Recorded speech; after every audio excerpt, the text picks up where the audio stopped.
been different since I was diagnosed because I was diagnosed with ovarian cancer when I was 8, and it's really hard on the playground, especially when you're that young, because kids don't really get the true meaning of it, and many times I was kind of condemned as contagious because they thought that my cancer would be contagious even though I had already been cured of it. And it's just really hard.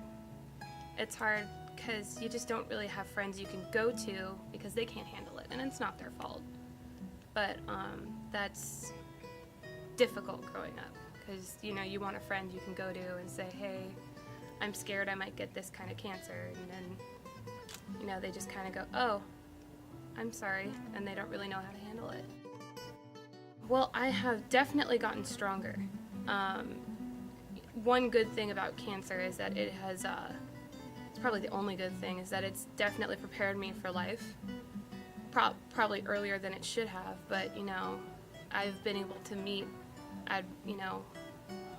the problems in my life because I have other medical problems too. I'm constantly kind of going to doctors and stuff, and it's just made me stronger, made me more mature. I'm able to see stuff happening and be like, okay, well, it's not cancer. You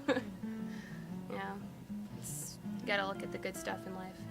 When people are diagnosed with cancer, you want to just always be there. There's a time right at the beginning when everybody's really behind you, but don't forget about them, because treatment goes on for months and months, and you can't just, come and be in their lives and then kind of forget or be like, oh, okay, well, they've had treatment, so they're okay. It's try to be there and, call them every once in a while, see how they're doing, see if they, if they want to go. And I don't know, I had a friend, I went and got henna tattooed on her bald head because we went and got henna tattoos, and she got her bald head all tattooed up. It was really, they need fun. They need to be able to feel normal. And if you can give that to them, please do so. Katie was diagnosed when she was 8, so she was very young, and it's very tough to deal with, and really other kids her age can't really understand, of course not through their own fault, but they're just too young, and so you really need those other people going through the same thing. Make sure the siblings, because a lot of times when you have more than one child and then one child gets diagnosed, is that the sibling can get kind of forgotten. It's all about the patient. I know my brother is the most wonderful brother in the world. He just takes things in such strides, and it amazes me still to this day. Like, especially the little stuff that, I might complain a little bit about, he just kind of shrugs and goes, oh, okay, here's the keys to my car, Katie. You can have it because your car broke down. Not a big deal.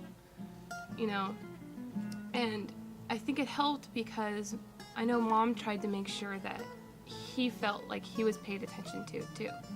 Like, say I was in the hospital, I was getting stuffed animals, he got a stuffed animal, too.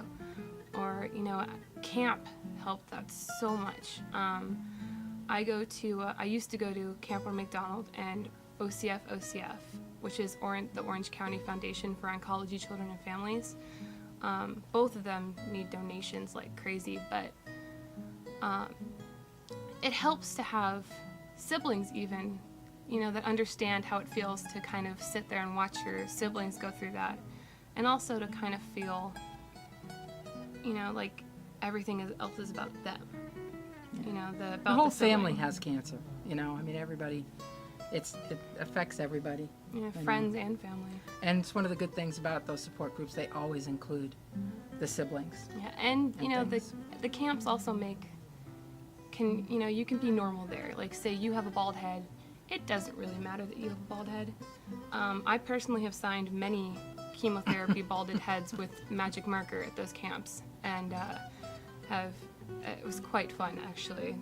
You've never lived until you've signed a bald head with marker, but it's a place that you don't have to worry.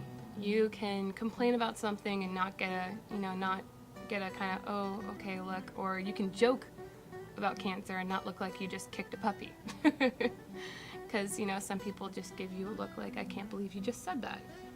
But those who have had cancer, who've seen other, loved ones go through it can understand that you need to find the humor in everything, because otherwise you'll go crazy.